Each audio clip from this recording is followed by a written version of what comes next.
All right, so we left off on this. It's been a few days since we've read where she's written her first book, and she said it was mostly haikus. So we know that haikus were important to her. We've seen lots of haikus in this. You've learned how to write a haiku yourself, so you know what that is. And it was about butterflies, so she must like butterflies. This chapter, if you want to call it, they're not chapter, they're all like little stories. It's called John's Bargain Store. Down Knickerbocker Avenue is where everybody on the block goes to shop. There's a pizzeria if you get hungry, 75 cents a slice. There's an ice cream shop where cones cost a quarter. There's Fabco's shoe store and a beauty parlor, a Woolworth's five and dime, and a John's Bargain Store. For a long time, I don't put one foot inside Woolworth's. They won't let black people eat at their lunch counters in Greenville, I tell Maria. No way are they getting my money. So instead, Maria and I go to John's Bargain Store where 3 t-shirts cost $1. We buy them in pale pink, yellow, and baby blue. Each night we make a plan. Wear our yellow one tomorrow, Maria says, and I'll wear mine. All year long we dress alike, walking up and down Madison Street, waiting for someone to say, "Are you guys cousins?" So we can smile, say, "Can't you tell from looking at us?" New girl. Then one day a new girl moves in next door and tells us her name is Diana and becomes me and Maria's second best friend in the whole wide world. And even though Maria's mother knew Diana's mother in Puerto Rico, Maria promises that doesn't make Diana más mejor amiga, a better friend. But some days when it's raining and Mama won't let me go outside, I see them on the block, their fingers laced together, heading around the corner to the bodega for candy. Those days, the world feels as gray and cold as it really is, and it's hard not to believe the new girl isn't más mejor than me. Hard not to believe my days as Maria's best friend forever and ever, amen, are counted. Pasteles and pernil. When Maria's brother Carlos gets baptized, he is just a tiny baby in a white lace gown with so many $20 bills folded into fans pinned all over it that he looks like a green and white angel. Maria and I stand over his crib talking about all the candy we could buy with just one of those fans, but we know that God is watching and don't even dare touch the money. In the kitchen there is pernil roasting in the oven, the delicious smell filling the house, and Maria says, "You should just eat a little bit." But I am not allowed to eat pork. Instead, I wait for pasteles to get passed around. Wait for the ones her mother has filled with chicken. For Jackie. Wait for the moment when I can peel the paper away from the crushed plantain-covered meat, break off small pieces with my hands, and let the pastele meat in my mouth. My mother makes the best pasteles in Brooklyn, Maria says. Even though I've only eaten her mom's, I agree. Whenever there is the smell of pernil and pasteles on the block, we know there is a celebration going on. And tonight the party is at Maria's house. The music is loud and the cake is big, and the pasteles that her mother's been making for 3 days are absolutely perfect.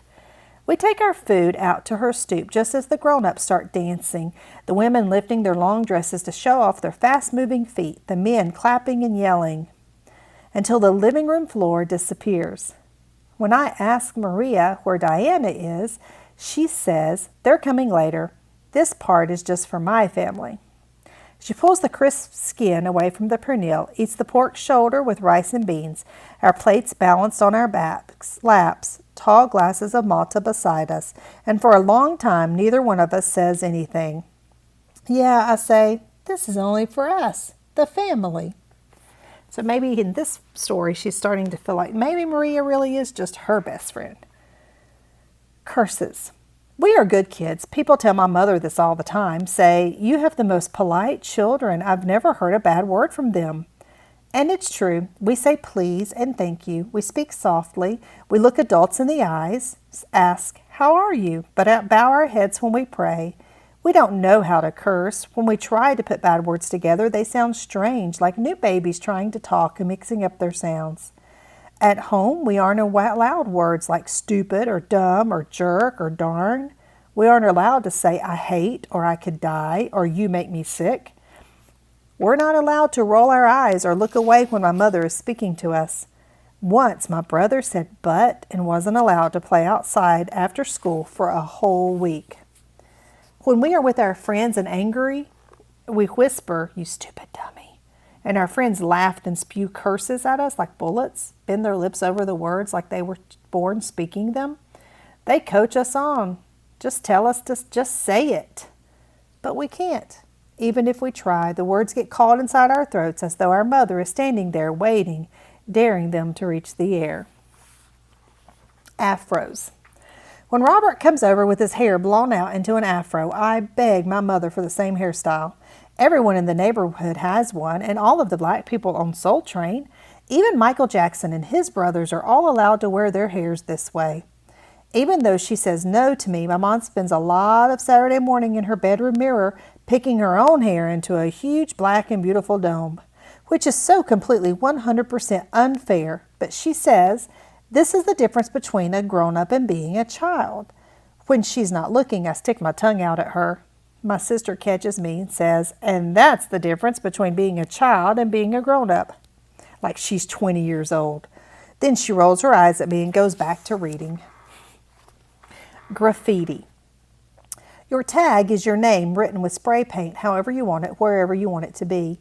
It doesn't even have to be your real name, like Loco, who lives on Woodbine Street. His real name is Orlando, but everyone calls him by his tag, so it's everywhere in Bushwick. Black and red letters and crazy eyes inside the O's. Some kids climb to the tops of buildings, hang over the edge, and spray their names upside down from there. But me and Maria only know the ground, only know the factory on the corner with its newly painted bright pink wall, only know the way my heart jumps as I press the button down, hear the hiss of paint, and watch J-A-C begin. Only know the sound of my uncle's voice stopping me before my name is a part of the history, like the ones on the roofs and fire escapes and subway cars. I wish I could explain. Wish I had the words to stop his anger, stop the force of him grabbing my hand. Wish I knew how to say, just let me write everywhere. But my uncle keeps asking over and over again, what's wrong with you? Have you lost your mind? Don't you know people get arrested for this? They're just words, I whisper. They're not trying to hurt anybody. Music. Each morning, the radio comes on at 7 o'clock. Sometimes Michael Jackson is singing that ABC is easy as 1, 2, 3, or Sly and the Family Stone are thanking us for letting them be themselves. Sometimes it's slower music, the five stair steps telling us things are going to get easier, or the Hollies singing, he ain't heavy, he's my brother, so on we go. My mother lets us choose what music we want to listen to as long as the word funk doesn't appear anywhere in the song.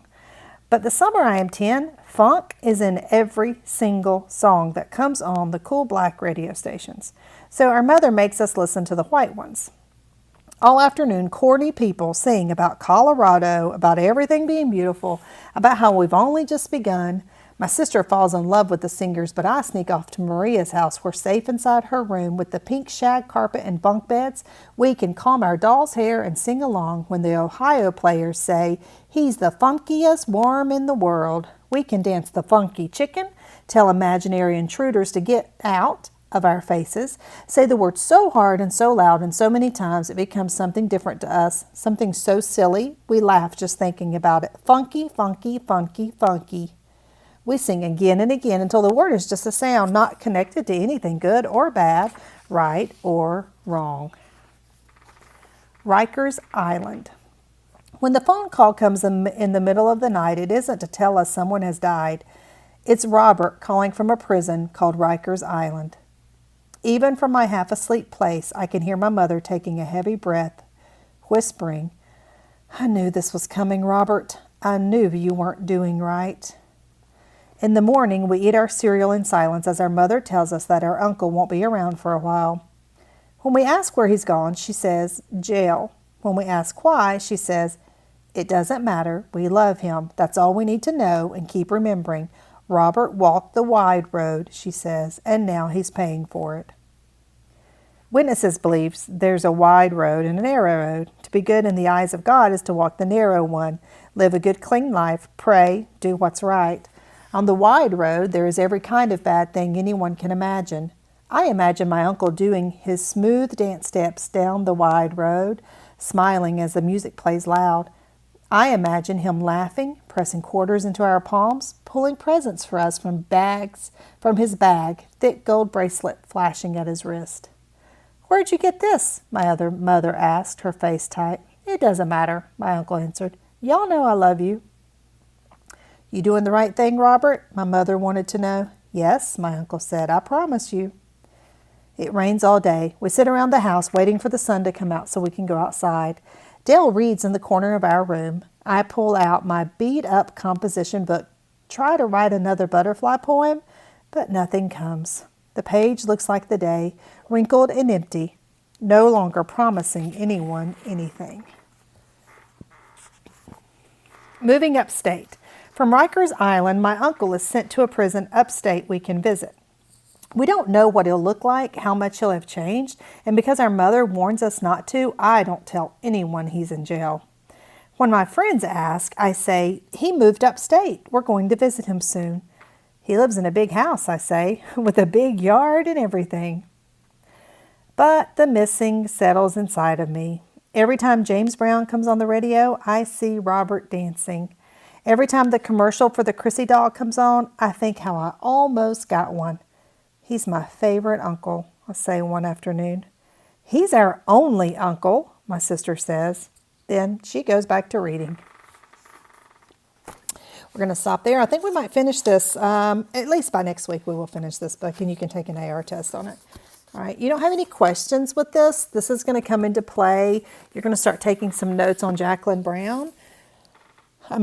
Woodson, sorry. And so it's going to come into play probably later this week, and next week you'll have some questions to read on that, okay?